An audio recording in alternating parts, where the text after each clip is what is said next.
Primer pregunta, ¿cuándo sucederá el arrebatamiento de la Iglesia? Mateo 24, 29. Inmediatamente después de la tribulación de aquellos días, el sol se oscurecerá, y la luna no dará su resplandor, y las estrellas caerán del cielo, y las potencias de los cielos serán conmovidas. Mateo 24, 30. Entonces aparecerá la señal del Hijo del Hombre en el cielo. Y entonces lamentarán todas las tribus de la tierra, y verán al Hijo del Hombre viniendo sobre las nubes del cielo, con poder y gran gloria. Mateo 24, 31. Y enviará a sus ángeles con gran voz de trompeta, y juntarán a sus escogidos, de los cuatro vientos, desde un extremo del cielo hasta el otro.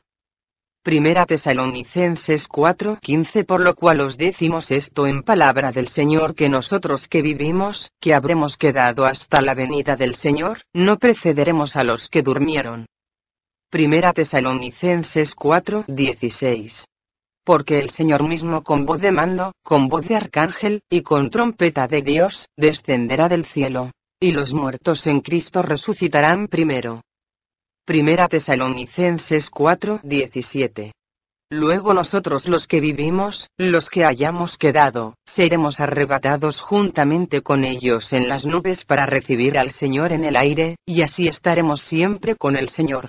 Como podemos ver, Jesús dijo bien claro que su venida gloriosa será inmediatamente después de la tribulación de aquellos días, entonces enviará a sus ángeles y reunirán a sus escogidos en el cielo, es decir, en la atmósfera. Y el apóstol Pablo enseñó lo mismo.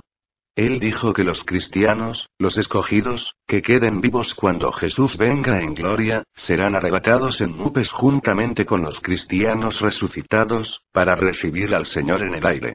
Por lo tanto, Jesús y Pablo enseñaron que el arrebatamiento de la Iglesia será después de la tribulación de aquellos días, no antes de la tribulación.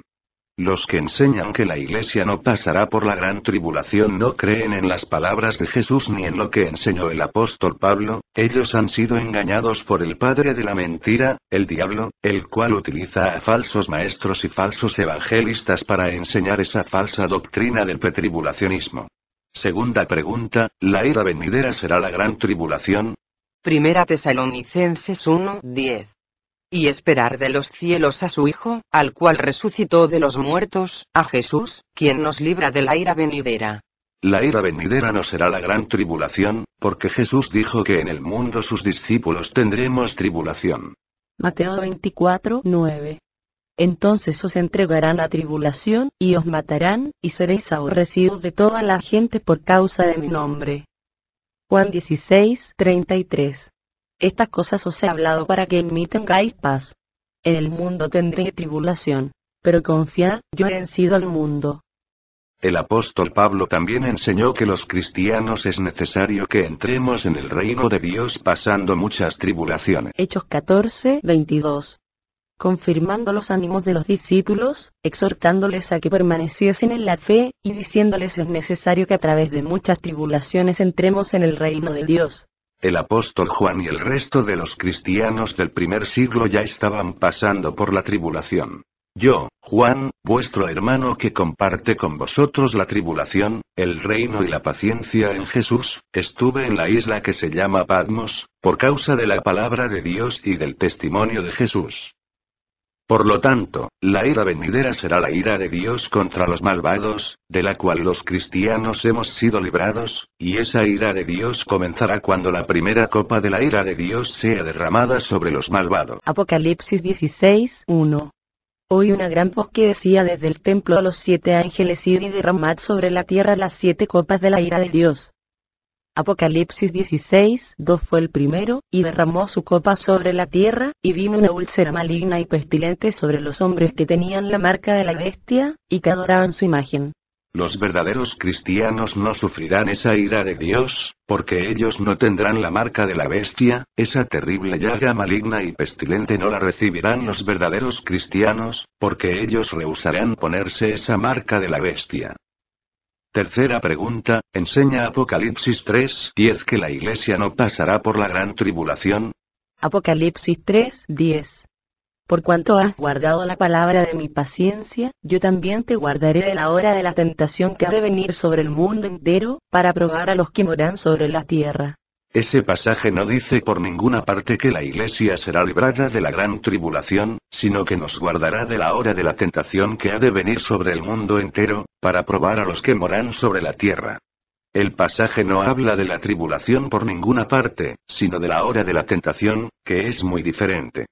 Esa promesa de Dios enseña simplemente que los cristianos que tengan paciencia en medio de la tribulación Dios los guardará para no caer en esa tentación mundial que vendrá para probar a los moradores de la tierra, y la mayor tentación mundial que vendrá será la marca de la bestia, la cual servirá para comprar y vender durante el futuro gobierno mundial de la bestia que durará 42 meses.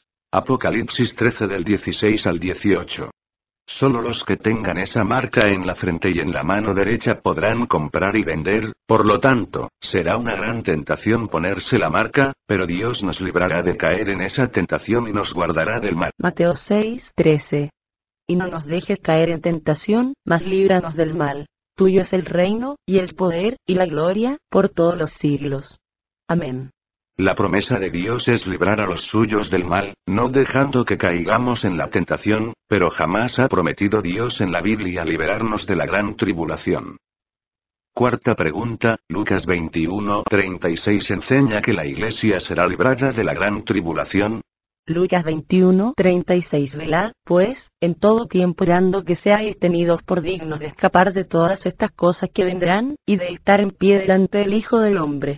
Ese pasaje de Jesús no dice por ninguna parte que los cristianos escaparemos de la gran tribulación, sino que oremos a Dios para que seamos dignos de escapar de todas esas cosas que vendrán, y todas esas cosas que vendrán son las que mencionó Jesús en el versículo anterior. Lucas 21:34.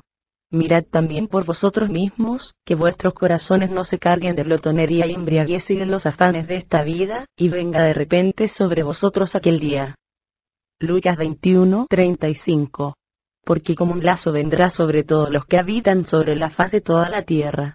Los verdaderos cristianos oran a Dios pidiendo que nos libre de la glotonería, la embriaguez y los afanes de esta vida. En ninguna parte dice que hemos de orar a Dios para que nos libre de la tribulación. Quinta pregunta, ¿quiénes serán salvos? Hebreos 9:28. Así también Cristo fue ofrecido una sola vez para llevar los pecados de muchos, y aparecerá por segunda vez, sin relación con el pecado, para salvar a los que le esperan.